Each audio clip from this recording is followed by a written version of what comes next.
No Noticiário Tortuga, que está começando agora, vamos falar sobre o maior patrimônio do produtor, o solo. Recebemos o professor José Otávio Menten, uma das maiores autoridades no assunto, para discutir sobre esse tema.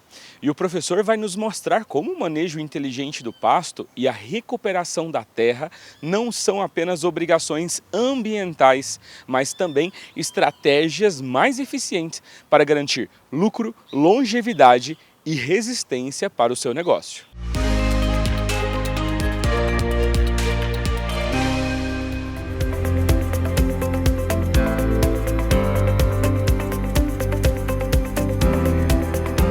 Que o Brasil é uma potência ambiental, todo mundo já sabe, mas como a gente pode trabalhar a parte ambiental, a sustentabilidade e caminhar junto com a nossa pecuária para transformar isso também em rentabilidade para o pecuarista. É sobre isso que a gente vai conversar aqui um pouquinho com o professor José Menten, ele é professor lá da USP Exalc. Obrigado por conversar aqui com o Noticiário Tortuga.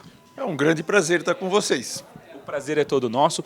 E professor, a gente todos os pecuaristas que nos assistem sabem da importância da sustentabilidade hoje, né, no pilar do negócio pecuário. E eu queria que o senhor explanasse para a gente um pouco como que essa pecuária regenerativa, como todos esses caminhos para trabalhar uma pecuária mais sustentável também agregam valor à produção. Eu acho que o grande diferencial é o pecuarista entender a pastagem como se fosse uma cultura. Então tem que usar todas as técnicas dos produtores de soja, de milho, de algodão, conhecer o solo onde está plantando, usar práticas adequadas de manejo para evitar erosão, usar boa semente, saber que uma cultura como essa pode apresentar pragas agrícolas, então tem que fazer o seu manejo de tal forma que produza uma massa verde suficiente para sustentar o maior número de cabeças de gado, por exemplo, né? E com isso a gente consiga produzir mais em menor quantidade diária e também produzir mais cedo. Então todos esses aspectos de não usar tanta terra, evitar que esses pastos mal manejados degradem o solo e produzir o gado o mais cedo possível, tudo isso interfere e ajuda a gente a evitar danos ambientais. E tudo isso caminha lado a lado com uma maior produtividade, né? Exato, e tudo isso amarrado com a produtividade. Nós temos dados aí mostrando que se nós tivéssemos o mesmo manejo, a mesma produtividade de 20, 30 anos atrás, nós teríamos que ter muito mais área com pastagem. Então, a gente está conseguindo produzir mais hoje com uma redução da área de pastagem, graças à tecnologia que os pecuaristas já vêm incorporando, mas isso tem que continuar de tal forma que a gente vá transformando essas áreas degradadas em áreas que estejam produzindo bem. E é o que a gente chama de sustentabilidade ou de agricultura regenerativa, usando essas práticas do famoso ESG. Então são termos que parecem ser da moda, mas que vieram para ficar. A nossa pecuária, na sua maior parte, é uma pecuária tropical. Como que a integração lavoura, pecuária, floresta, ela se encaixa aí nessa pecuária regenerativa? Olha, é importante saber que uma das maneiras de ter sustentabilidade é a diversificação. Tanto diversificação na parte do solo como na parte aérea. Então, nada melhor do que a gente associar o plantio, por exemplo, de braquiária, que ao mesmo tempo que é uma pastagem, também é uma planta de cobertura, uma planta de serviço. Então, dentro de um sistema de produção agrícola, eu posso, numa mesma área, plantar soja no início, depois eu planto milho e depois, ao invés de plantar milho, eu posso plantar braquiária. E que isso aí vai sustentar o gado e vai também contribuir para o sucesso das próximas lavouras de soja e de milho. E professor, o senhor fala muito sobre ciência. Quais técnicas, quais tecnologias que o pecuarista ele tem à disposição dele hoje na nossa pecuária para colaborar, para ajudá-lo ainda mais nessa pecuária regenerativa, nessa pecuária sustentável? Bem, a gente sabe que a maior parte da pecuária aqui no Brasil ainda é a pasto. Então, todas as tecnologias que permitam um pasto que suporte a maior capacidade possível, a maior quantidade possível de cabeças, é adequado. Mas aí nós temos as várias tecnologias de manejo, envolvendo a rotação de pastagens, a nutrição adequada, a suplementação de nutrientes, a produção de silo ou de forragens para suprir a alimentação do gado durante essa fase em que então, nós temos o inverno, menor produção de massa verde. E cuidar também da parte genética, a parte de saúde. Eu acho que aonde puder contar com a colaboração de bons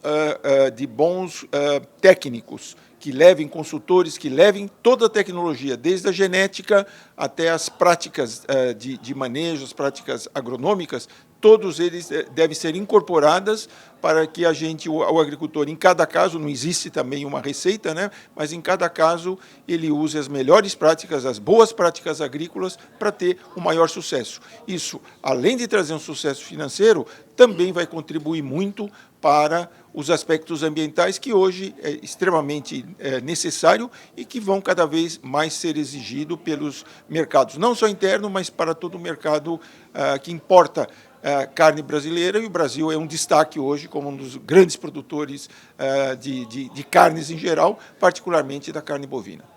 E a gente sabe do tamanho territorial do nosso país. Eu queria que o senhor reforçasse para o nosso público a importância da gente olhar para dentro, né, da nossa produção e das nossas técnicas de manejo, e, ao invés de ficar tentando copiar técnicas que tem nos Estados Unidos, na Europa, como muitos pecuaristas ainda se baseiam, né, nessas técnicas, como muitos ainda olham para esses dados.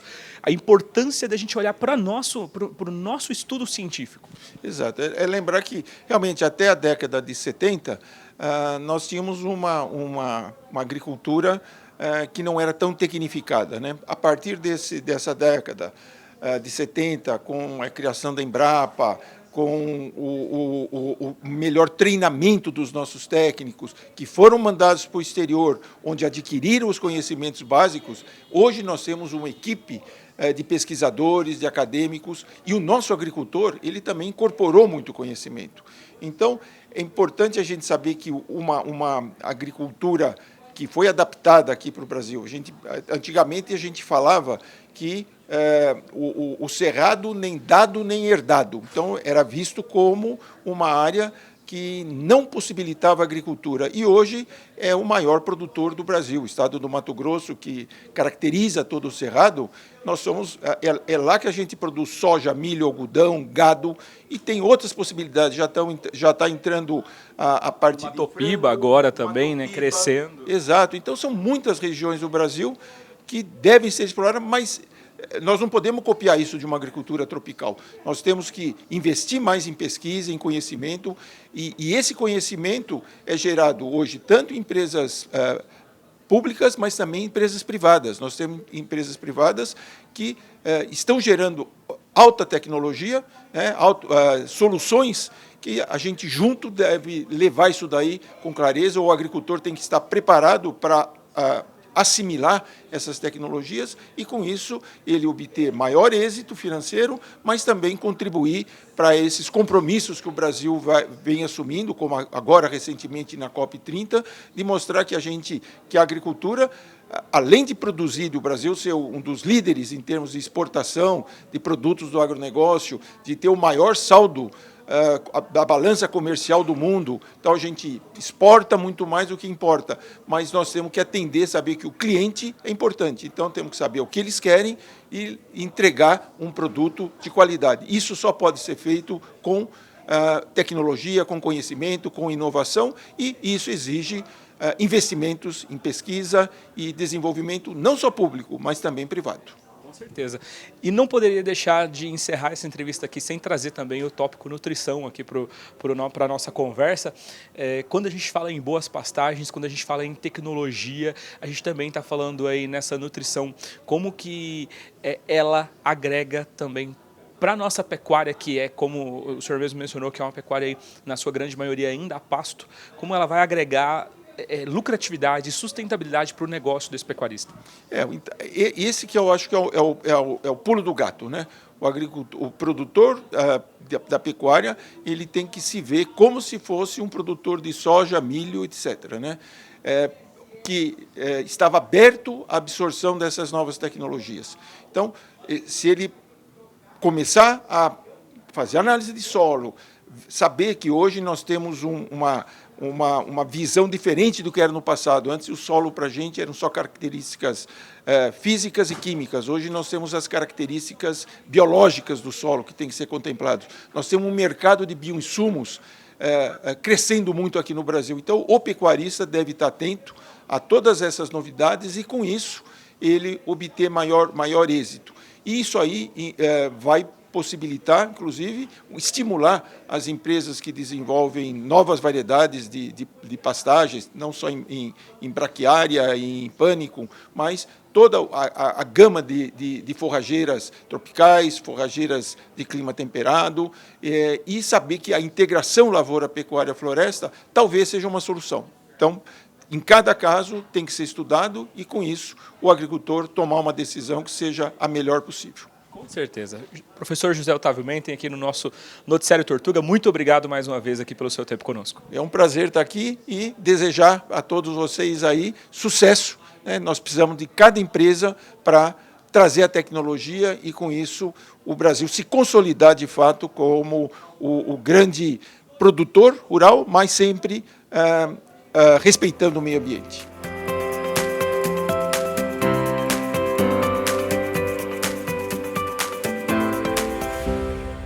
Muito obrigado pela sua audiência. O Noticiário Tortuga de hoje está ficando por aqui, mas a gente volta amanhã, de segunda a sexta-feira, às 4 da tarde, aqui mesmo no YouTube. Então aproveite, inscreva-se, ative o sininho para você não perder nenhum dos nossos novos episódios. E para ficar por dentro de todas as novidades da marca Tortuga neste ano de 2026, siga a gente nas nossas redes sociais, todos os links estão aqui na descrição desse vídeo. Muito obrigado mais uma vez pela sua audiência e eu te encontro amanhã no nosso próximo Noticiário Tortuga.